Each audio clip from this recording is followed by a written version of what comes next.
За сайн байцгаана уу. Эрхэм мэд үзэгчдээ. Баялаг бүтээгчийн энэ удаагийн зочноор Монгол One компани захирал, мөнгө цэцэг захирал оролцож байна. За энэ сайхан зуны сайхан өдрийн халуун мэндийг хүргье. За баярлалаа. Танай хамт олон тус намайг урьж оролцуулж байгаад баярлалаа. За мөнгө цэцэг захиралтай би бол 10 гаруй жилийн өмнөх танил.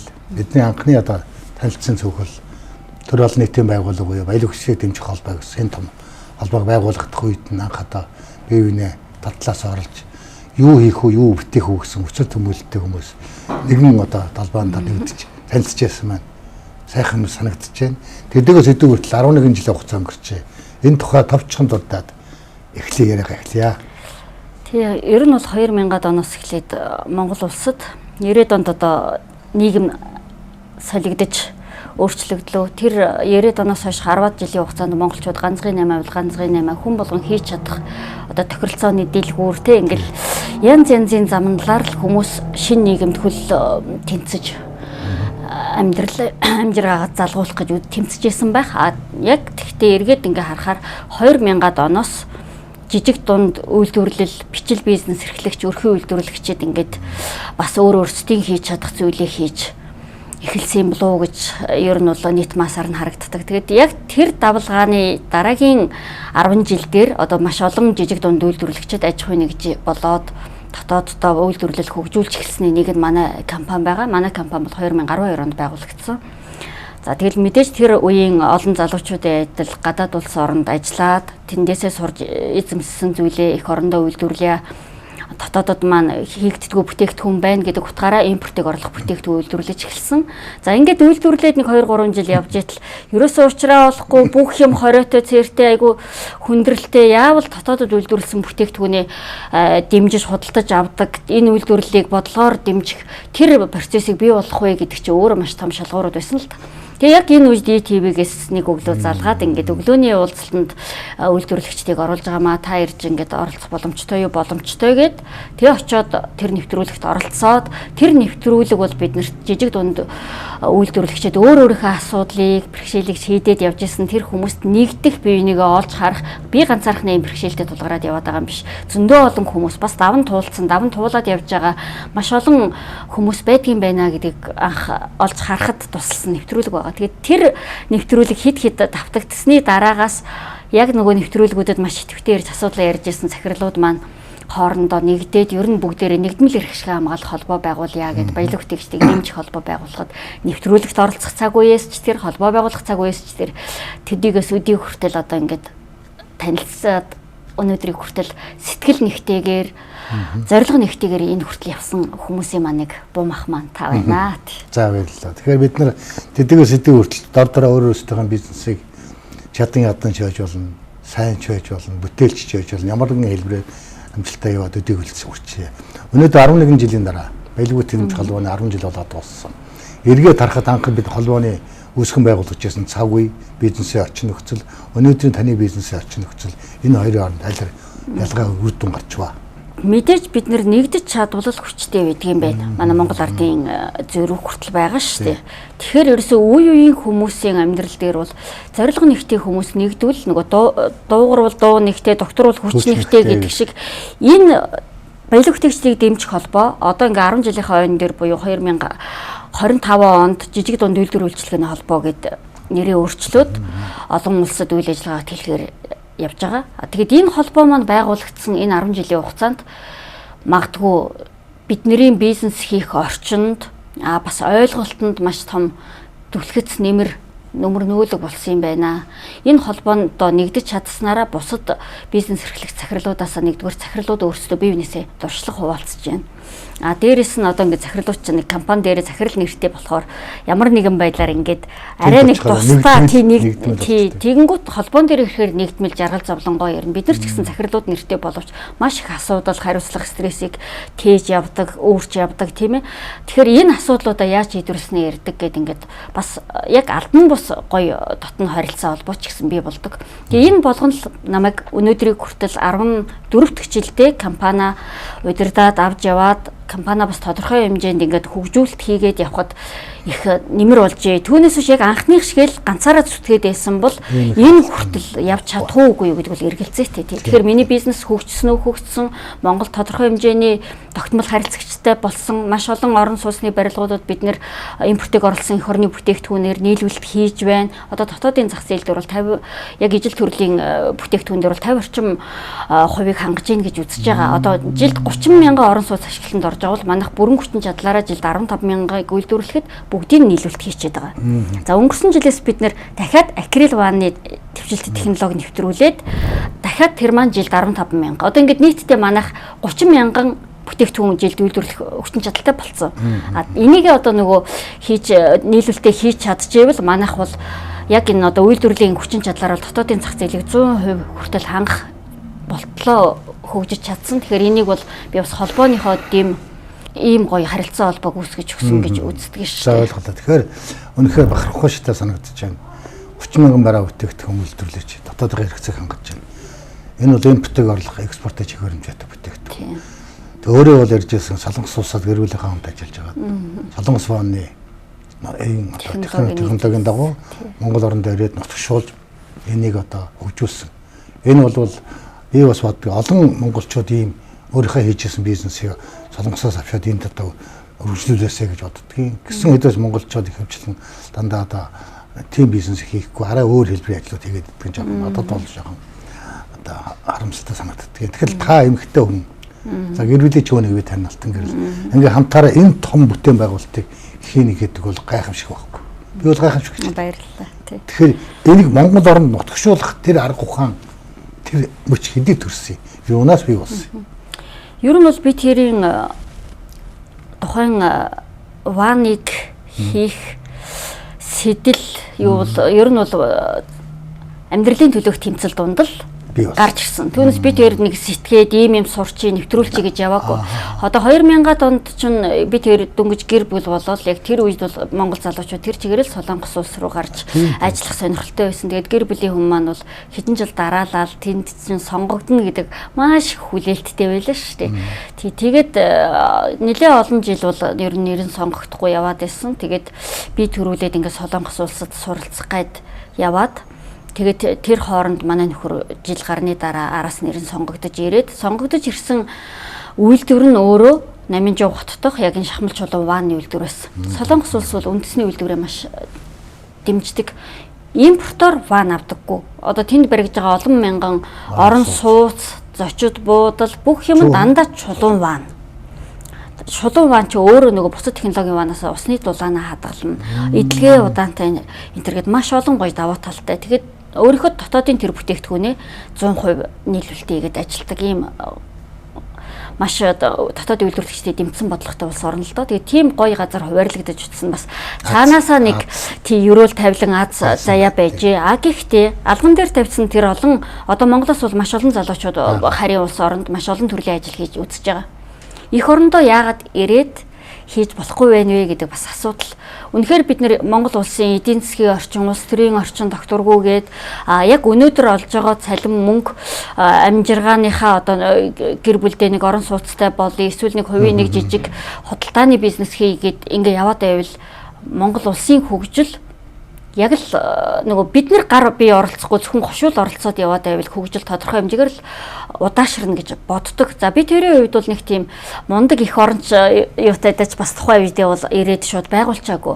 Бас л Монголд нөгөө гэрээний хугацаанд дуусч ирээл за одоо хоёулаа юу хийх вэ? Буцаж Солонгос явж ажиллаа хийх үү? Энд таксинд явах уу гэдэг сонголт л бит ихтэй байсан. Тий гэр бүлийнхээ үнийг эрэнгүүт мэдээж ажил амьдрал үргэлжлэн би дунд тохноо төрүүлэхээр болсон. Тэгээд декрет аваад гэрт суугаад ирэнгүүт нөгөө би энд эргэж ирээд нөгөө сэтгүүлд редактор эрхлэгч хийжсэн хүн чинь декрет аваад гэрт суунгууд нөхөр яг нөгөө энд ирсэн яг тогтмол ажилгүй хүмүүс чинь яг яаж ажил амьдралаа цаашаа үргэлжлүүлэх үү гэдэг асуултад тулгарсан. Гэтэл яг тэр үед бол орон сууц бол маш их баригдчихсэн. За тэгтэл тэр орон сууцны нийлүүл гэж байгаа бүх бүтээгдэхүүн 100% импорт байлаа тэр үед. Тий. За тэгээд хоёулаа юу ч чадах ван хийж чадна. За энийг л хийж дээ. Одоо цалингаар бол хоёулаа ингээд ипотекийн зээлийн байртай, нялх хүүхэдтэй ер нь хэцүү гэд. Тэгээд чаддаг юмаа чулуу болгохын тулд зориглоод сэтгэл нийлээд шулуутсан. Тэгэхээр би бол энийг одоо нэг сүүлийн үед бас ингээд телевизээр ч юм уу те ямар нэгэн байдлаар сошиал дээр мэдээлэх боломж надад гарах болгонд би сүүлийн үед их ярьдаг болсон. Хүн хизээч өмнө хийж явж ирсэн юмнаас ичиж болохгүй, нууж болохгүй. Би энийг хичээд нуугаад би хар ажил хийж явж ирсэн манай гэр бүлийн хүн юм байсан. Би тэр угаасаа баян цэцэрлэн байсан гэж худлаа юм ярихгүй. Тий бид нар бол ерөөсөө өндөөж босхын төлөө тэмцсэн монгол залуучуудын л нэг. Би тэрт юу байсан гэвэл зориг байсан, сурсан юмаа хэрэгжүүлээд ерөөсөө эцсийн хүртэл зүтгэе гэсэн нэгдмэл зорилго байсан. Одоо би тэгээ гадаадад ажиллаж байгаа олон мянган залуучуудаа бас энд тэнд ажиллаад ирсэн байгаа залуучуудаа бас энийг сонсоосоо мэдээсэй гэж бодоод би маш их ярьдаг болоод байгаа. Энэ нэг бол одоо уул нь бол би өөрөө энэ тэнд ингээ яриа хөхөд ч юм уу боломж гарах болгонд яриад би маш олон ярьж энэ гэж бодож байгаа боловч нэг нэвтрүүлгийг үзэж байгаа хүний тоо бас их цөөн. Тийм учраас би аль болох монгол залуучууд минь эх орондоо ирж ажилласаа эх орон чинь та нараар дутаад байна. Нэг ч гэсэн бүтээгдэхүүн, нэг ч гэсэн үйлдэлэр чинь эх орон сэтгэлгээтэй ийм үйлдэлэр эх орон дутаад байгаа шүү л гэдгийг хэлмээр санагдаад байгаа тий. Ямар гоё үг хэлж байна. Тэгэхээр энэ импортын барааг Монгол улстай нутагшуулсан. Би одоо санаж байна. Энэ солонгос технологийн ваныг Монголд одоо стандартыг батлуулж чадсан. Энд их ажил харж байгаа шүү дээ. Монголын үндэсний стандарт, ванны ангидагч стандартыг та бэлдсэн авиатай хүн. Хойшид хүмүүс ван үйлдвэрлүүл тэр стандартыг баримтлан тийм үү? Энэ түүхээс. Стандарт батлуулахын тулд ер нь бол жижиг дунд үйлдвэрлэгчдэд тулгардаг бодит бэрхшээл гэвэл бид нар зөвхөн практик дээр сурцсан зүйлээ хийгээд эхэлдэг. Тэгэнгүүт бичих цаасны ажлыг яаж чиглэх вэ? Юу шаардлагатай гэдгийг ер нь мэддэггүй юм байна. Тэгээд яг тэрийг мэддэг болоод биелүүлэхийн тулд хэрэгжүүлэх явцад яг жижиг компани болгон дээр нэг тийм мэрэгчлэн байна гэж байхгүй. Монгол улсад өөрөө бэлтгэгдсэн боловсон хүчин аль салбарт дутагдaltaй байгаа шүү дээ. За тэгээд тэрийг олохын тулд цаг хугацаа маш их зарцуулсан би. Үннийг хэлэхэд бол би дөнгөж 2025 оны 10 сард л үндэсний стандартаа батлуулсан. Өөрөөр хэлбэл 13 жилийн дараа. Тий байгуулагдаад удаагүй байхдаа би 2-3 дахь жил дээрээ бол ингэ стандартаа батлуулах гэж явж исэн. Солонгос стандартаа бол батлуулсан. Нөгөө туршилтын гэдгээр те батлуулсан. Тэгээ тэр хугацаанд үндэсний стандартаа батлуулах байсан боловч байнгын нөгөө боловсруулалтаас болдог. За эсвэл нөгөө нэг урьдчилж төлөвлөгөөнд нь ороогүй байх гэдэг те ийм байдлаар аргаа олохгүй явсаар байгаад 13 дахь жил дээр батлуулсан. Тэгээ ер нь бол стандартаа батлуулна гэдэг чинь дараагийн үйлдвэрлэгчдийг бий болоход гарын авлага нь болох зүйлийг бэлдээд өчлөөл гэсэн үг болж байгаа тий. За тэгэхээр өөрөө бол ингээд олон зохион бүтээгчд өөрийнхөө оюуны өмчийг эдийн засгийн хэрэгэлтэнд оруулдаг. Чадах хүн би, чадахгүй би ихэнх чадахгүй. Тэгэхээр Монгол одоо ваннаар зохион бүтээх оюуны өмч хамгаалсан байдаараа. Тэгэхээр энэ оюуны өмчийг үн цэнийг түүнийг эдийн засгийн хэрэгэлтэнд оруулах юм учрыг утга учрыг бас энэ зохион бүтээгчтэй, баялаг бүтээгчтэй бас сонирхолж хэлнэ үү. Манай баялаг бүтээгчд маань олон шин бүтээгдэхүүнийг зохион бүтээж өөрсдөө дэвшлэгийг аваад өөрөө тэр бизнесээ хийж ядаж зүтгэж байгаа олон хүн байгаа. Энэ хүмүүст бас хэрэгтэй зүйл юм. Тий. Оюуны өмчөр өөрийнхөө үйлдвэрлэж байгаа бараа бүтээгдэхүүнийг патентжуулаад ингээд баталгаажуулж авна гэдэг бол биднэрт цаашдаа нөгөө бизнесээ нүүр бардам тэгээд урт удаан хугацаанд баталгаатай хийхэд бол бидний бизнесийн баталгаа болж өгд юм болов уу гэж би боддог тий. Тэгэхээр ер нь бол оюуны одоо ингээд сая ярьсан үндэсний стандарт батлуулах, за оюуны өмчөр бүтээгдэхүүнээ баталгаажуулж авах, за тэгээд барааны тэмдэгт авах тий.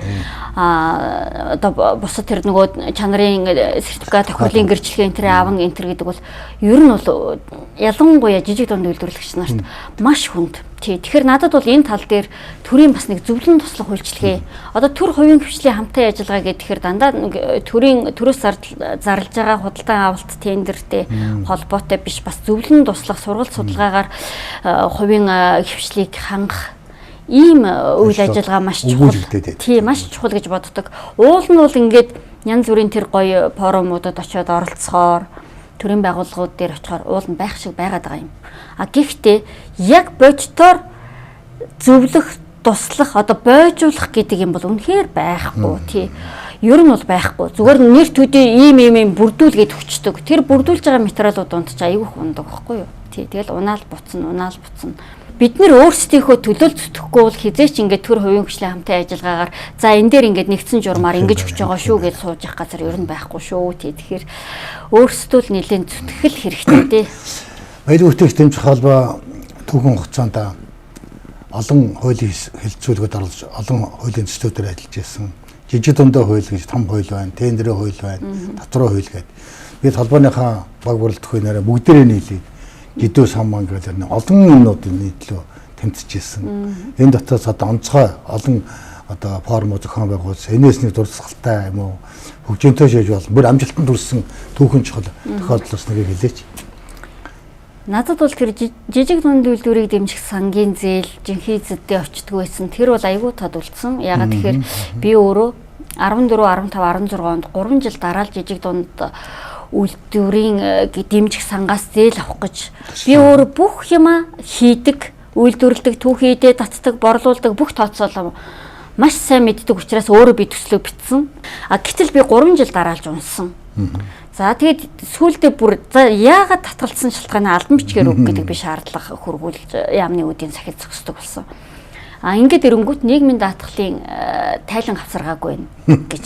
Уул нь бол нөгөө нэг төсөл өгөх байгууллагууд нь нийгмийн даатгалын тодорхойлолтоо авцсан тийм юмаа бүрдүүлсэн тохиолдолд төслөө өгнө гэсэн. Өөрөөр хэлбэл анхан шатны босхийг нь би бүх юмыг бүрдүүлээд давцсан байтал анхан шатны босох энэ дээр шаардсан хангасан материалаар яг төслийнхээ ард авсаргаагүй байна гэдэг ийм айгүй сонин шалтгаан энтер хэлж ирсэн. За тэгээ үнэхээр хэцүү байд юм байна. Өндөр шалгууртай юм байна. Бүх юмыг за энэ өмнөх шатанд нөхцөн юм чинь гэхгүй ер нь дараагийн удаад ингэх юм байна тэрэг бодоод явж итэл манай холбооноос одоо бат дэлгэр гүйцэтгэх захирал болон та нар маань ингээд жижиг дундын сан дээр ийм зээл хууль бусаар олгогддгийм байна гэдэг мэдээллийг ингээд холбоондоо эхэлж өгөөд тэгээ дараа нь хэвлэлийн хурал зарлаад энийг ингээд нийгэмд түгээж бусад хэвлэл мэдээллүүд тийш анхаарал хандуулчихсан. Тэгээд үнэхээр шоконд орно гэдэг нь болсон шүү дээ. Үнэхээр гайхалтай. Би бас арай ч нөгөө төр түмэн нүдтэй гэдэг юмд бас итгэж явдаг хүн. Би бол төрийнхөө сүлдэнд өнөөдөр ч гэсэн итгэл алдархгүй хүндэтгэж явдаг, хүндэтгэлтэй ханддаг. Хамгийн гол нь төрийн нэрийн дор ажиллаж байгаа албан тушаалтнууд нь хувийн эрх ашиг амбиц хөөснөөс болоод жижиг дунд үйлдвэрлэлийн хөгжлийг энэ улс оронд хөгжих жижиг дунд үйлдвэрлэлийн хөгжлийг сааруулсан. Яагаад гэвэл би 13, 14, 15, 16 онд төгсөн төслүүд дээр дөнгөж 2025 онд хэрэгжүүлж гисэн акрилон ванны төслийг технологиг нэвтрүүлэх төсөл тэнд байсан. 10 жилийн өмнөх. Тэгтэл би 10 жилээр би тэгээд 2 жилийн өмнө л манайх жижиг дундын ангиллаас дөнгөж гарч байгаа. Бүтэн 12 жил энэ салбарт дэлжилсний хүчинд, зүтгэсний хүчинд, шантраагийн хүчинд би 2 жилийн л өмнө 12 дахь жил дээрээ жижиг дунд гэдэг чинь жилийн борлуулалт нь 2.5 тэрбум хязгаарлах. Энэ хязгаараас гарсан. Яагаад энэ хөгжил удаашрсан бэ? Жижиг дундаа дэмжээгүй учраас. Жинхэнэ эзэдээ өгөөгүй учраас энэ хөгжил удаашрсан. Тэгэхээр надад бол энэ жижиг дундыг дэмжих сангийн тэр хууль бусаар олгогдчихсэн тэр зээлийг манай холбоо илчлээд энэних араас хэвлэлийн баг хурал зарлж ийсэн. Бид нар дүн өвлөөр энэ дээр хариуцлага шаардж байгаа 5 үндсэн шаардлагыг лозун барьж бариад Сүхбаатарын талбай дээр дүн өвлөөр хэдүүлээ. Эсхий гутал Монгол гутлаа өмсөө сэгсүргэн дээлээ өнгөн малгайгаа өмсөөд бид нар тэнд зогсож ийсэн. За бат дэлгэр захирал маань үлсгэлэн хүртэл ингээл зарлаад явж ийсэн. Энэ л миний хувьд үнэхээр нийгэмд болохгүй он жилээр ингээд бухсцсан асуудлыг гаргасан. Тэр хэрээрээ жижиг дундын салбарын хөгжлийг ингээд загтлаад барьсан байсан уяг дасдах маш том хувь нэмэр нийгэмдээ бас гүйцэтгсэн гэж боддог доо. Ойлголоо. Ер нь энэ бизнесийн орон зайг эрүүл зөв байлгахын тулд ер нь төрөөс ер нь яах ёстой юм бэ? Түрүү ярьжсэн яриаг жоохон нэг гүнзгүүлээд хэлчихвэл. За миний бодлоор бол Монгол улсад бүр системтэйгээр кластераар хөгжүүлэх бодлого эхнээсээ дутагдaltaй задгаа өгчжээ гэж харж байгаа. За төрийг харвал маш их цаг хугацаа алдах юм байна. Өөрсдөө зүтгэл гэж зүтгэж байгаа. Ингээд зүтгэж байгаа нь яаж юм гэхээр өөрөөсөө боломжтой тааруулсан хөрөг санхүүнд нийцсэн нэг газар байгаа юмнууд дээр л үндэслэл түрээслэл үйл ажиллагаагаа явуулж эхэлж байгаа. Тэгэнгүүт одоо нөгөө 10 жил 20 жил явцсан жижиг дунд үйлдвэрлэлүүдийг одоо ингээ харахаар томрох дараагийнхаа шат руу орцсон. Гэтэл томроод хэлий гэхээр нөгөө нэг барьсан одоо үйлдвэрлэл нь тэнд бий болгоцсон сүлжээ нь өөрөө ингээд огт өөр газар бий болчихсон яваад байгаа байхгүй. Тэгэхээр ер нь бол зүгээр бүтэн улс орны жишээн дээр бүсчилж хөгжүүлж штэ одоо газар тариалангийн бүсийг тий мал аж ахуйн бүсийг ноос ноолуура хаанаас яах вэ гэд яг тэр үншгээ Улаанбаатар хот дотор бол одоо ингээд жижиг дунд үйлдвэрлэгчдийн дийлэнх хувь нь үйл ажиллагаа явуулж байна. Энэ дээр бол санхүүжилтийн дэмжлэг алга. Одоо жижиг дунд дээр тавигддаг тэр санхүүжилт нь маш бага. Нийт одоо ингээд бараг 1000 үйлдвэрлэгч хүлээж агаад өгдөг нэг 100-д нь л олгогддог. Тэгэхээр энэ санхүүжилтийн хэмжээг нэмж өгч болдоггүй юм уу? Дээрэс нь хугацааг нь өгжүүлдэг юм. Одоо манай 18 онд гэхэд дахин санхүүжилтээс зээлийн эргийн төлөлтөөс унжиж зээлийн эргийн төлөлтөөс нэг 400 саяын зээл авах боломж бүрдээд очсон чинь барьцаа өрөнгө байхгүйгээд хамаатан садныхаа тимийг ингээд хэд хэдэн натратаар итгэмжлэх авж байгаа барьцаалуулсан чинь 185 сая 700 мянга 150 төгрөг 500 мөнгө ч үлээ тийм задгаагаар барьцааны үнэлгээнд нь таарч гарч ирээд тэгэл миний бас акрил ванны тухайн үедээ хэрэгжүүлэгчээс юм байхгүй болол тэр өөрч эргэлтийн өрөнгө хийгээл явчихж байгаа. Гэхдээ яг хөө тэрийг авсныхаа хүчинд бол эргэлтийн өрөнгө хийж үндэсний бүтээн байгуулалт корпорацийн хэрэгжүүлжсэн буян тухай төсөл дээр бид нэр хятад мянган ширхэг хуванцар ваныг суйрлуулсан ваннуудыг нь чанарын шаардлага хангахгүй эхний Орос айлууд нь цөмрөө дэвдрэл гарсан учраас солиод манайх 1000 ванныг дор нийлүүлжсэн. Тэгэхээр нөгөө жижиг дундаа жинх эзэдтэй очивол эргэлтийн хөрөнгөө нэмэгдүүлснээр том төслүүдэд хамрагдах боломжийг хүртэл тэр чамлалтгүй биднэрт нэмүүлсэн. Тэгэхээр санхүүжилтийн үед бол төрөөс дэмжлэг маш муутай. Дэмж муутай. За дээрэс нь тэр нөгөө нэг системжилт бүсчлэх бодлого эхнээсээ байгаа үгээс болоод үйлдвэрлэл болгон өөрсдөө дид бүтцээ татах, шийдэх ийм асуудлууд толгой дээр нь унтсан. Өөрсдөө нэг амжиргааны газар дээр тийм өрхийн амжиргааны газар. Ингээд тэгэхээр нөгөө жижиг дундын чи өгжил тэр хэрээр л ингээ удаашраад байгаа. За дараагийн нэг шат. За ингээд төр бид жижиг дундаа одоо худалдаа авалтаа дэмжинэ. За ухамсартай эх орон худалдаа авалт гэл засгийн газар их хурал гэдэг ингээд төвчнөөс бол ингээд сайхан уриалга лоозон бас ярина. Ярихгүй ярьж байна. Гэтэл яг хэрэгжүүлдэг дунд шатны буюу энэ тендерийн үнэлгээний хороо гэж юм бэ. Төрийн худалдаа авалтын тухай тендерийн хууль гэж бай. Энэ хуулийн эрх зүй орчин өнөөдөр хэрэгжиж байгаа нөхцөл байдал тэр төрийн худалдаа авалтанд нийлүүлэх бараа бүтээгдэхүүний жагсаалт ингээд энэ юмнууд нь аль тэр голдролоороо явжээ. Өнөөдөр танаа компани төр нь бараагаа нийлүүлж үзсэн үү? Манайх төрд бараагаа нийлүүлж үзээгүй. Үзээгүй тий. Одоо төрд бараагаа нийлүүлнэ гэхээр одоо сүүлийн үед бол төрийн бодлогоор дэмжлэгээр баригдаж байгаа дид төвүүд хотууд би маш их баригдаж байна. За ингээд ирэнгүүт хамгийн инээдтэй юм нь одоо барилгын яамны захиалгаар баригдаж байгаа Солонго 1-2 гээд хороол байна л да. Одоо буян тухай хорооллын урд баригдаж байгаа. Барилгын яамн дээр уул нь барилгын материал үйлдвэрлэгчдийн лист байх ёстой шүү дээ. Тий. Тэгэхэд одоо тэр төсөлд энэ 26 оны 7 сард эхний 13 блок байраа ашиглалтанд өгнө гэж байгаа юм. За ингээд би одоо ванча хамгийн сүүл сангийн тоноглолоор ордог. Тэгээ би 4 сард ярьлаа л да. 4 сарын ихээр танай төсөлд ингээд вана нийлүүлье. Ингээд дотооддоо үйлдвэрлэж байгаа. Яг солонгос стандартын ван үйлдвэрлэж байна. Үндэсний стандарттай тохирлын гэрчлэгээтэй энэ төр гэдээ ярьлаа. Тэгсэн чинь энэ жил ашиглалтанд орох 13 блок, хойдон жил ашиглалтанд дараагийн орох тэр бас 13 4 блок. Нийт эхний 27 блокийнхоо ваныг бид нэр солонгос улсаас авчираад хураацсан байгаа. Ваны шаардлага энэ жил хойд 2 гарахгүй гэж. Ямар хурдтай. Тэгтэл барилгын яамны захиалгаар баригдаж байгаа нь үнэхээр надад гомдолтой харамсалтай санагдсан. Барилгын яам яагаад өөрсдөө захиалж бариулж байгаа юм бол өөрийн дотоодын барилгын материал үйлдвэрлэгчдийнхаа бүтээгдэхүүнийг тэнд тодорхой хувьд нь сонгоно. Манай Монгол улсад барилгын материал ийм юм үйлдвэрүүд байна гэдэг шаардлагыг гүйцэтгэгчдэд тавьж болоогүй юм бэ. Ингээд төрийн хамгийн ихний төрийн нэг том байгууллага институцийн захиалсан барилга дээр гэхэд дотоодын үйлдвэрлэгчид орж чадаагүй. Яг мэдээж том цемент, блок, арматурын үйлдвэрүүд орсон байхыг үгүйсэхгүй. Гэхдээ жижиг дундууд дандаа хаягддаг. Тий.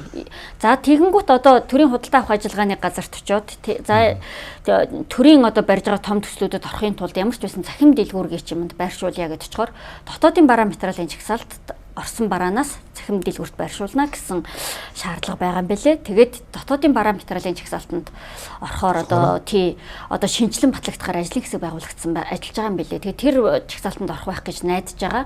Ер нь бол 19 онд 2019 оны засгийн газрын 9-р тогтооллын хавсралт билүү те тэр тогтооллын хавсралтанд бол ван ороог биш орсон байгаа юм. Орохдоо хуванцар ван гэж орсон. Гэтэл Монгол улсад хуванцар ван үйлдвэрлэдэггүй. Тэр лоббигоор орсон гэж би хардж байгаа. Яг тийм халдах хэрэгтэй лоббигоор орсон. Тэр яагаад юун дээр үндэслэлсэн? Тийм Монгол улсад яагаад гэвэл үйлдвэрлэгч нь ганцхан манайх одоо хүртэл явж байгаа. Тэгэнгүүт хуванцар гэсэн. Тэгтэл хуванцар материал чинь өөрөө нөгөө даац авдгүй 17-нд буян тухай төсөл дээр 1000 хуванцар вана эхний орон сууцны эзэдээ ороход цөмөрсөн учраас манайхаар солиулж исэн тийм хамгийн муу материалтай ваны нэрийг тавьсан байгаа байхгүй юу. Тэгэхээр тэнд бол нөгөө тодорхой хэмжээний шахааны бизнес хийдэг хүмүүс бүтээгдэхүүнээ лоббидож оруулсан болов уу гэж би зөвхөн дотроо хардж байгаа. Харин хардах хэрэгтэй. Одоо тэр хоёр том төсөлдөө Солонгосын байныг авчиж хураацсан байна гэдэг чинь тэнд бол одоо манайхны элдвэр цавчаа булгай бол тэнд оршсон байгаа. Одоо ингээд сэлбэдэж төв дээр гэхэд дотоодын үйлдвэрлэгчдээс нийт худалдаа авах бараа материалын 35%-ийг авнаа гэд заагаад өгсөн юм байна. Энэ бол маш сайн давуу тал. Гэхдээ 35%-д нөгөө том үйлдвэрлэгчид маань ороод бас л барилгын материал үйлдвэрлэж байгаа хаалга цонх ван үйлдвэрлэгчид тийм ээ дотор заслын материал үйлдвэрлэгч компаниуд маань орж чадах уу гэдэг бас эргэлзээтэй байгаа. Одоо би өчигдөр хүртэл Сэлбэдэд төвийн гүйцэтгэгч Монгол компаниуд руу утастаад ер нь бол талаас илүү хувийг нь хятад компаниуд гүйцэтгэж байгаа юм байлээ. Ер нь бол нэгэн манай Монголын барилгын үндэсний асоциац нэлээд их нийгмийн акц зарлж тэмцэж талд нь Монгол тэр нөгөө зарласан тэр нөгөө тендерийн ажлуудыг нь задлуулж жиж хэдэн Монгол компани орсон байгаа. Тэгэхээр одоо нөгөө үндэсний бүтээн байгуулагчид үндэсний үйлдвэрлэгчтэй бас дэмжих хэрэгтэй. Бид нэр ер нь үндэсний гэх нэгдмэл бас нэг сэтгэл дэх уг мөн чанар эх орноо бат бөх хөл дээрээ баталгаатай зогсож чадаасаа гэсэн хүсэл эрмэлзэл бизнес эрхлэгч нь тэр ажил гүйцэтгэгч нь тэр бүгдд нь байгаасаа гэж хүсдэг. Тэгээ тэр утгаараа дэмжих болов гэж найдаж байгаа. Тэгээ танилцуулга хийгээл явж байгаа. Тэрнээс гадна та бас сүүлийн үед аяр жуулчлалын бизнес буюу үйлчлэгээ энэ том бизнес рүү орсон байсан. Энийг ямар богино хугацаанд амжилттай эхлүүлж чадсан би бас бахархаж байдгийг. Энэ тухай дараагийнхын бизнесийн сувгуудаар тавчхан танилцуулна. Тий. За ерөнхийдөө би Монгол Ван компанида маш хайртай. Нөгөө хүн чинь хов хоосон компаниг баг өөр зээлтэй эхлэнгүүтээ аж ахуйн нэгжийн нэг гэрчлэгээ гардаж авсан үеэс эхлээд нөгөө хүүхэдтэй амнаас аим салгаж төрүүлээд нэг төрсний гэрчлэгийг нь авдаг шиг болдгийм байна. Өөрөөр хэлбэл доройт хуйд нь орхиж чаддаггүй. Зуралдаал өндийлэгч хийсэн гэдэг. Өөдлөх үед нь улам сайхан дараагийн тэгвэл ямар хөгжүүлэлт хийх вэ гэж боддог тий. Яг тийм болчдөг юм байна. Тэгээ Монгол Ван маань бол ковидын жил бол 2 жил яг унсан. Ингээд зогсох хугацаанд биднэрт юу тулгарсан бэ гэдгээр ажилчдаа алдсан. За ингээд ковидын дараа хил гайл нэгдлээ. Нэгдсэн чинь нөгөө олон улсын бараа материал тээвэрлэдэг шугам нь өөрчлөгдсөн. Энээс болоод дахиад хагас жил гарan нөгөө бүтээгдэхүүн маань бүр анх удаа тээвэрлэж байгаа юм шиг л юунууд маршрут нь өөрчлөгдсөнөөс болж асуудлууд их гарсан. За ингээд ер нь бол 2 жил чахам эргээжийг тэрх гэж үйл явуулсан л дээ. За энэ хооронд бид нэр ерөөсөл Монгол Ван яаж цаашаа явах вэ гэхээр өдөр тутамдаа тодорхой хэмжээнд улирлаас хамаарахгүйгээр үйл ажиллагаа нь за бас хил гайлын хоригоос хамаарахгүйгээр явдаг бизнесээр бид нэр энэ үндсэн үйлдвэрлэлийг дэмжиж явахгүй болохгүй юм байна гэсэн шийдэлд хүрээд тэгээд гэр бүлийн хүн маань бас нэлээд шуурхай дайчин нэг яриа за ер нь энэ зөв юм байна гэчүүл айгу хурдан хэрэгжүүлэлт хийдэг хүн л дээ. Тэгээд тэр үндсэн дээр хоол үйлдвэрлэл буюу ресторан, хүлээн авалтын бизнесийг давхар хийж явъя гэдгээр шийдээд гэхдээ нөгөө хийхдээ бас зүүн бүс рүүгээ бас жижиг болсон тухайн бүсийн өнгө үзэмжийг нэмсэн хүмүүс нь заавал хотын төв рүү зорж очиж ингэж гоё үйлчилгээ авах биш яг гэрийнхээ хажууд гэр бүлэрээ орж ирээд амралтынхаа өдөр нэг гоё үйлчилгээ авдаг тийм орчин нөхцөлтэй бизнесийг бий болгоё гэж ер нь мэргэжлийн байгууллага бас бид нар анх удаа хоол үйлдвэрлэлийн салбарт орж байгаа учраас зөвлөх үйлчилгээ авч бий болгосон нэрүүн гэд төв байгаа да. За гайхамшигтай сайхан төвийг байгуулж чадсан байлээ. Би бас бахархаж байлаа. За тэрний дараагаар одоо бас л өөрөө жижиг дунд дотоос нь төвцөлж хагаад гадаадаас ажиллах хүчин оруулах тухай асуудлыг эхэлж гүйцэтгсэн. За энэ туршлагаасаа Манайх одоо ажлын байрны хомсдол үүсчихэд байгаа ямар нөхцөл байгаа вэ? Тийм. Энийг яаж хийдэх вэ? Нэг нөхцөл нь тэр сонголт байсан. Тий. Ер нь хүний нөөцийн жилээс жил дутагдж байгаа байдал бол маш тодорхой харагдаж байгаа. Одоо 2012-13 онд үйлдвэрээ байгуулчаад ажилтан аавна гэх тэр үед бол нөгөө зар мэдээллийн сугын шуурхай зар мэдээ сонинууд байсан. Энэ сонинуудээр тавихад 7 хоногт 2 гардаг лөө дээ тий даваа баасан гарагт гардаг. Ингээ гарахад л тэр дугаар гарсан өдөрт нэг 20-30 дуудлага орж ирээл тэндээс 10 нь ирдэг, 10-аас 5 нь ажилдаг ч юм уу, 5-аас одоо сарын дараа 3 нь ажилтан болж үлдээд 2 нь одоо болоод гардаг ч юм уу. Ийм байдалтай байсан бол одоо ингээд зарын бүх төлбөртэй сувгуудаар тогтмол зар тавьж байгаа шүү. Ингээд сард 1-2 ярддаг л хүнтэй иймэрхүү төвшөнд байгаа. Үйлдвэрлэл шүү. Тий, үйлчилгээний салбар бол ер нь бол тасралтгүй хүн доктор сууршилтай ер нь монголчуудын нэг нийтлэг зан нь гэвэл яг нэг сууршмал доктортой ажиллах тал дээр ер нь муу хүмүүс юм байна гэж хараад байгаа. Тий. Тэгэхээр монголчууд бол ер нь бол нэг талаас өөрсдөө бас яг ингэж тогтол сууж агаад амар сайн дүгнэлт хийх хэрэгтэй цаг үе болчихжээ гэж харж байгаа. Тэгээ би бодсон. За бид нар ингэж заавал дотоодоосоо ингэж ажилтан болох гээд суух биш. Ер нь бол энэ алхам зөв юм байна. Тэгэхээр бид нар ч гэсэн монголчууд ерөнхийдөө хаан сэтгэлгээтэй, ноён сэтгэлгээтэй тийм хүмүүс юм бэл. Тий. Тэгэхээр өөрсдөө яг хөө тэр бизнесийнхээ удирдээ ажилтнаа гаднаас авъя. Тэгвэл манай улсын хүн ам угаасаа цөөн. Дээрээс нь хэдэн хувийн хүүхэд залуучууд үл хэдэн ахмад настан билээ. Яг ажиллах хүчний насныхан ч маш хязгаарлагдмал тэр хүмүүс маань гадагшаа сурах гээд ажиллах гээд хөгжих гээд бас явчихж байна. Тий, ингэхээр бол угаасаа бид нэр энэ олон ингээд үйлдвэрүүд бий болоод үйлчлэгээний байгууллагууд бий болоод ингээ хөгжих гээд тэмүүлж байгаа улс орны хувьд бол ажиллах хүчний хомсдлыг ямар нэгэн байдлаар төрийн дэмжлэгтэйгээр гол нь зохицуулах бол болохгүй юм байна. Тэгээ би өнгөрсөн жил бол яг 2 жилийн өмнөөс ер нь гаднаас ажилтан авъя гэд бодож ирсэн. Тэгэхдээ бас л нөгөө нэг стандарт батлуулах шиг ер нь хүндрэлтэй байсан. Хаанаас яаж эхлэх вэ мэдэхгүй тий. Тэгэд яг нөгөө зуучлалын төлбөр жоохон өндөр, төрд сар болгон төлж байгаа хураамж нь өндөр. Тий, энээс болоод яг жижиг дунд үйлдвэрлэгчид яг 100% ажилтаа авахд бол бас хэцүү юм билээ. Тий. Одоо ч гэсэн ингээд сар болгон ингээл нөгөө ажилтныхаа ажилуулах визийг сунгахын тулд сар болгон улсад хөдөлмөрийн өсний доод хэмжээтэй тэнцэх 792 мянга төгрөг одоо 10 ажилтан дээрхээ сар болгон 7 сая 920 мянга төгрөг ингээл төлөөд явж штэ. Гэхдээ нөгөө ажилтан доктортой ажилласны давуу тал бол шууд ажиглагдчихж байгаа.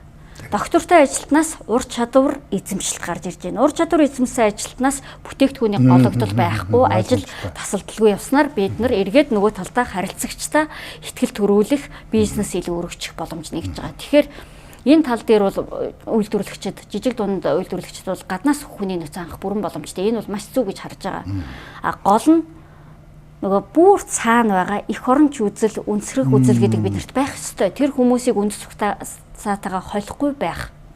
Энэ бодлого маш чухал. За дараагийн нэг асуулт бол та ч одоо аль нутгийн хаанах юм бүсгүй вэ? Аав ээжийнхээ тухай товчхон бас мэрэгжлийн тухай бас товчхон тайлбарлах. Би бол Баян-Хонгор аймгийн Хүрээ Марал суманд төрсөн. Ер нь бол тэгтээ нэг аав маань одоо удирдах ажил хийдэг байсан учраас ингээд сум дамжаал нөгөө нэгдлийн дарга сум нэгдлийн дарга гэж ажил хийгээд явдаг. За орос хэлний нөгөө залуу гэр бүл байхдаа аав маань орос хэлний багш, ээж маань багангийн багш байсан. Ингээд гэр бүл болоод би хоёр дахь хүүхэд нь болж мэндэлсэн. Тэгээд яг төрсөн нутаг маань бол Хүрээ Марал сум, аав маань бол Хүрээ Марал сумынх, ээж маань Баян булаг сумынх. Яг нөгөө бие хүн болж төлөвшөх тэр өсвөр идэр насанд авал би Баян-Хонгор аймгийн Баян булаг суманд өссөн. Тэгээд ерөнхийдөө төрсөн нутаг нь Баян-Хонгорын Хүрээ Марал, өссөн нутаг нь Баян-Хонгорын Баян булаг гэж явдаг. Гэр бүлийн хувьд гэвэл би чинь 6 хүүхэдтэй айлын ганц охин нь 5 банттай. Ерөнхийдөө бол дачгинтал эр хүн шиг л үзэж өссөн дөө. Тэгээ би одоо амьдралд хүний амьдралд ингээд айгүй их шанд сорьсон, төвчээр шалгасан, бас ухаан шаардсан ийм тохиолдлууд маш их байдаг. Тэгээд энэ үеүүдэд би бас боддгий.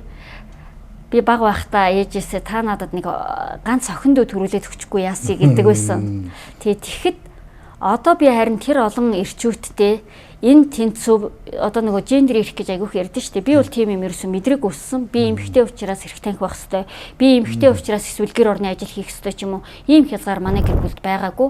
Аав ээж маань ингээд 7 хоногт бид нэрийг ингээд одоо ороо хураах, одоо хогоо шүрдэх, аягаа угаах гэл ингээд бага ангийн хүүхдүүд байхад гутлаа өргөх, саналаа яах энэ төр гэд энэ гэр орны ажлыг ингээд хуваарлж бичээд 7 хоногт ингээд 5 хушуугаар дүгнээл олон 5 хушуу авсанд нэг юм хайрцагтай нэг үзэмтэй өрд байдаг ус ийм юмар шагнадаг ч юм уу. Тэгэл бүтэн сайнны амралтын өдөр гэр дотроо шатар даамны тэмцээн зохион байгуулах одоо тенс одоо захиргааны тэр тенсний ширээн дээр очиж тенсийн тэр тоглуулах гэх мэтэр нэг тийм уур амьсгал дунд төсгсөн. Тэгээд зун нь болохоор хөдөө нөгөө лагарлна гэдэг тусланд гараад үнэ мал өхөр мал унгаа барайл тийгүүгээ саагаал ингээл яг цагаан эдэгээ боловсруулаад тогоогоо нэрээл те эсхийгээ хүртэл хийгээл манай ээж аав өөрсдөө нөгөө ажил амьдралын маш их дүр бэлтгэл үгүй ядчил нөгөө ийм ажил амьдрал Монгол хүнд Монгол уламжлал үндэс соёлд байдаг шүү гэдгийг биднэрт маш сайн мэдрүүлээд өсгсөн юм байна. Дээрээс нь тэр 5 банттай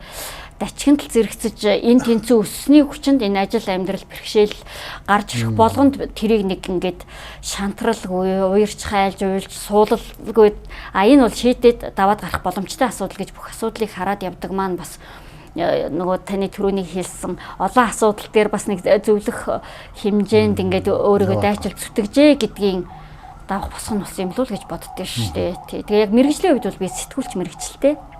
За манай мөнгө цэцгээс нэлээ тийм бурхан багшийн шүтлэгтэй. Тэн талаараа бас нэлээ тийм бусдаас давмгай мэдрэмжтэй юм шиг санагддаг. За энэ тухайгаа бас сонирхолтой. Тий. Энэ гоё сэдв шүү. Тий. Одоо ер нь бол сүсэг бишрэл гэдэг бол хүний дотоод гэрэл болдог юм байна гэж би бас амьдралынхаа тодорхой үеүүдэд бодсон. Итгэсэн. Тий. Тэгэхээр хүн бол нөгөө шашин гэдээ ярихаар нэг мухар сүсгээр өөрөө ямар ч одоо нөгөө хичээл зүтгэл гарахгүйгээр зүгээр ингээд нэг залбирал бурхан минь тэгээд өгөөч гэдэг нэг тийм мухар сүсгийн төвшөнд одоо ойлгодог үе бол өнгөрсөн шүү дээ тий. Тэгэхээр одоо нөгөө сүсэг бишрэл гэдэг чинь бол өөрөө шантарсан үедээ дотоод гэрлээ хасаа зүгээ хардаг зөв. Тэгтээ яаж шантарсан ямар ч хүндрэл бэрхшээл тохиолдсон буруу юм хийж болохгүй шүү гэдгийг энэ бурхны шашинд айгуу сайн номлоод өгсөн байдаг тий. Нөгөө 10 цагаан буян 10-аар нүгэлгээл тэнд чинь одоо хулгай хийж худлаа хэлж болохгүй гэл.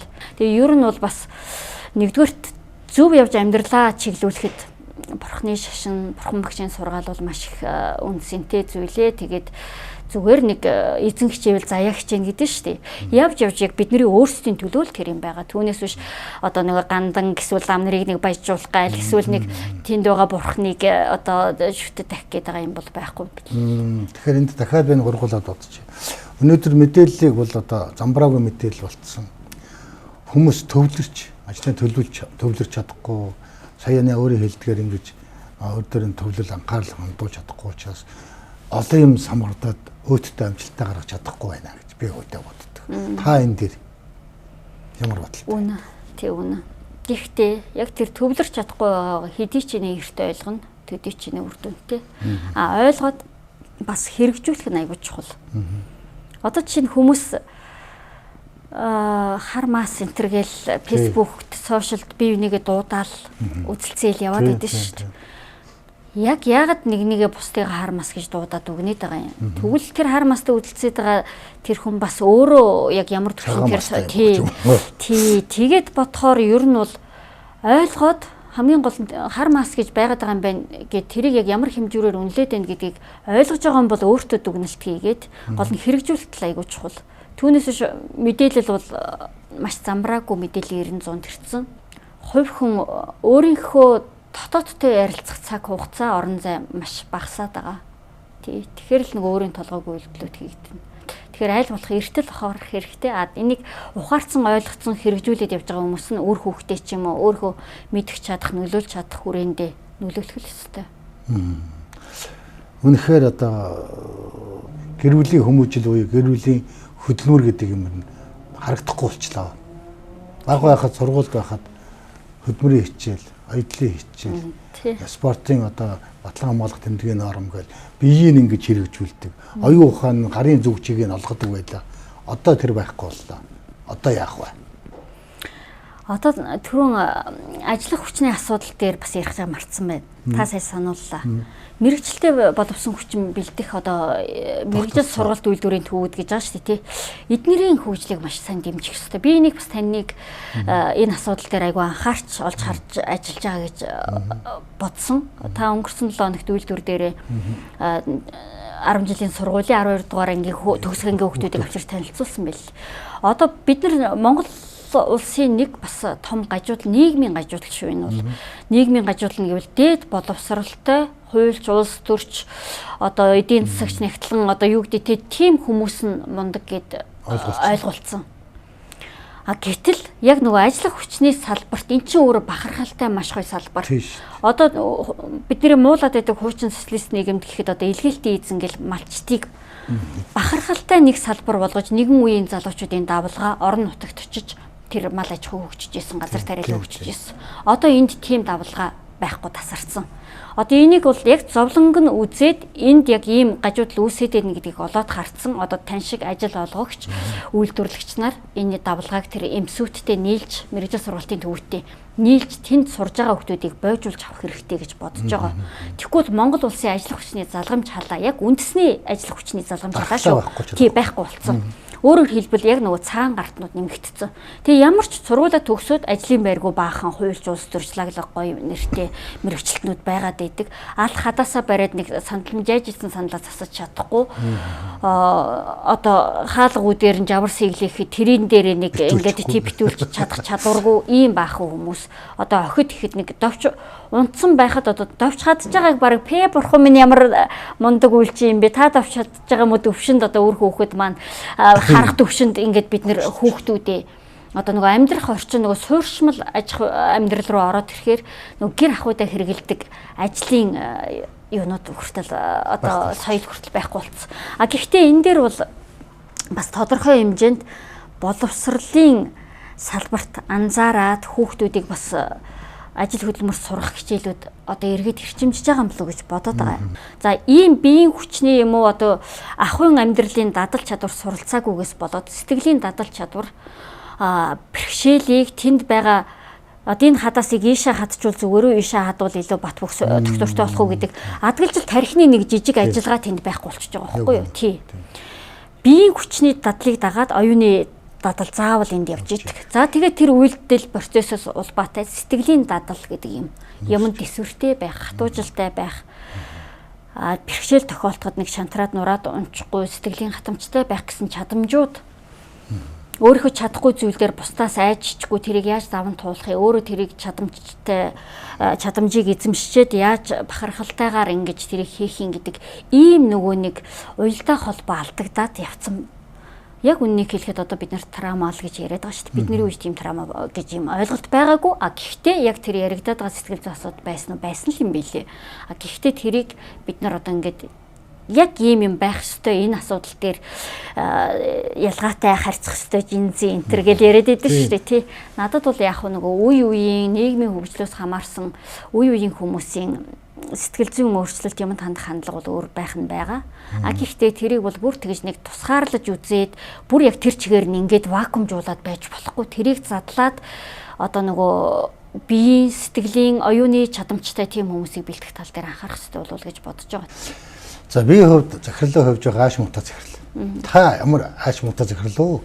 Ааш сайхантай захирал уу? Яг хүмүүс юу гэж хэлдэг юм бэ? Би бол өөрийгөө ааш муутай гэдгийг үлдээж бишрээд байдаг шүү дээ.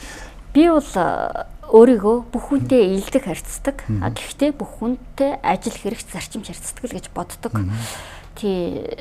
Ерөнхийдөө ийдэг занг хүмүүс ойлгохдоо одоо нөгөө залуу охтууд ярьдэн шүү дээ. Ийдэг зан гаргангуут одоо өөрт нь ингээд талтай хандж гин гэж ойлгоод байдаг гэж ярьдаг тий. Яг ажил олгогчийн хувьд ингээд ийдэг зантай харьцахаар захирал надад юм хэлж чаддгүй юм гэсэн байдлаар ч юм уу иймэрхүү зөөлчлөх тийм хандлага бол манай ажилтнуудад байдаггүй. Яг тэгвэл би бүх хүнтэй за сайн уу ажил сайн уу өнөөдөр ажил нь ямар хувь байна гэж ярьдаг боловч би яг шаардах юмаа шаарддаг. Алдаа гаргацсан байгаа бол тэрийг энэ дэр яагаад алдаа гарсан юм бол чи тэгвэл энийг ингээд үзвэл яасыг нэг өөрөө чадах төвшөндөл зөвлөдөг. Түүнээс биш нэг айхтар хатуурхан гэдэг нь одоо яг таны хувьд бол нөгөө зарчимч талаа бас хэлж иж магадгүй. Надад бол зарчимч тал байгаа. Гэхдээ зарчимч талаа би илэрхийлэхдээ бол илдэг байдлаар л илэрхийлдэг гэж боддог. Ягаад тэгэхээр яг нөгөө унган зан чанар маань бас нэг эмхтэй хүн байна да, бас нэг тийм айхтар ширүүн дөрөн зам бол надад ер нь байдаггүй л дээ. Монгол үндэсний зан уламжлал түүх, соёл, энэ даяарчлалын 90 дэлхийн нийтийн усад хоол ундны хэрэгслэлч бай, хандлага харилцааны хэсэгч бай, энэ жоох ингээд шахагдаад байна уу? Ягаад бид гадны соёлыг гээд үнд сухсаа, энэ чухал мэдрэмж, энэ том одоо зан уламжлал умартаад байт юм бэ. Энд ер нь хувь хүний хувьд манай энэ залуучууд яах ёстой гэж бодож байна. Нэг хэсэг 90-ад оноос 2010-ад он хүртэл нэг хэсэг даяарчил гэж айгүй их ярьсан шүү дээ. Даяарчил ингээ олон улстай яг ижил соёл сэтгэлгээ бүх юмтай байвал ер нь тэр улс хөгжнө л гэдсэн. Үгүй тэгсэн чинь сүүлдээ ясан дангааршил буюу ондоошил гэдэг юм яригдаж эхэлсэн. Ондоошилтой дангааршилтай өөрийн өвөрмөц соёл уламжлал сэтгэхүй сэтгэлгээгээ авч явж байгаа улс үндэс нь үндсэнтэй байна. Үндэсний өв соёл өвөрмөц сэтгэлгээ, Монгол сэтгэлгээ гэдэг чинь өөрөө маш гайхамшигтай. Ямар ч зүйлийг техникаараа суухгүйгээр монголчлно гэдэг нэг гоё юм байдаг. Тэр чинь бол болох бүдүүлэг биш. Монгол хүн болгонд инженер сэтгэлгээ, жижигхэн асуудлыг ч гэсэн тэр дор шийдээд явчих инженер сэтгэлгээ хөгжижсэн шинж байхгүй юу? Гэтэл энэ байдал яагаад алдагдсан бэ гэхээр нөгөө суурин соёлтой холбоотой гэж бодож байгаа. Суурин соёлд байгаад ирэх тусам нөгөө монгол хүний тэр шандас шүрмэс уг мөн чанарыг ил гаргадаг жижиг өдөр тутмын ахуйн сорилтууд байхгүй болоод ирэхээр одоо нөгөө хүн чинь хүн болох эвлээ хүн болох балчраасаа тий хөлөг болох унганаасаа гэдэг тий яг тэрүүн шиг бага насандаа хүний дадал чадвар хандлага их төлөвштэй юм байна суурин бат бөхөр төлөвштэй юм байна. Бага насандаа тэр нөгөө хатуужил бэрхшээл сорилт тэр жижиг асуудлыг шийдэх тийм зүйлд суралцаагүй хүүхдүүд насанд хүрсний дараа одоо нэг ажлын байран дээр ажилтан тогтохгүй байгаа чинь явж тэр бага насандаа тогтож сууж одоо шалтар даам тоглогчин хүртэл хүнийг суулгаж сургаж исэн, тархи ажиллаж сургаж исэн хамгийн энгийн зугаа цэнгэний асуудал байгаа байхгүй юу? Нэг талдаа зугаацаад өрсөлдөд байгаа юм шиг боловч нөгөө талдаа тархи ажиллал сууж сурж тэ доктортой байж сурж исэн. Ийм ч юм байхгүй манай нийгэм нэг хэсэг одоо сүүлийн 20-30 жил Монголын яг нэг хэсэг энэ бол үнэхээр нийгмийн гажуудал нэг талаасаа тэр үеийнхний нийгмийн золиос болсон. Үнэхээр сайхан ярилцлага боллоо. За ингээ манай өнөөдрийн нэвтрүүлэгт манай Монгол Бар компани захирал мөнгө цэцэг маань оролцлоо. Баялаг үйлчлэг дэмжих холбооны удирдлагын гишүүнээр тууштай 16 дахь жилдээ ажиллаж байгаа. Одоо өнөөдрийн Монголын жижиг дунд үйлчлэгээний холбооны удирдлагын гишүүн, дэд ерөнхийлөгч ийм эмэгтэй байна. Тэгэхээр өнөөдөр манай зочноор бидний хүндэтгэн хүлээж аваад хамтран ингээ сайхан ярилцлага өнүүлээд сэтгэлийн тааваар сайхан ярилцлага мөсгөхтэйгээ танд одоо ажлын их амжилт хүсье. Сүүлийн минутыг танд яриаг үйлдсэн зүйл явал танд хангалттай одоо ярих боломж байна. Би яг өөрийнхөө амьдралдаа баримталж ирсэн зарчим өөрийнхөө хийж тэмцэж ирсэн энэ зүтгэлээрээ бол би өөрийгөө бол бахархалтай хэлж чадна. Гэхдээ яг нөгөө Монгол нийтээрээ бол бас эргэлзээтэй л да. Одоо адгаж жил хөлийн чандад гараад ирэхээр карманы хулгай хийлээ, ингээ баригдлаа гэдэл одоо мэдээ байж байгаа л гарах юм байна шүү дээ.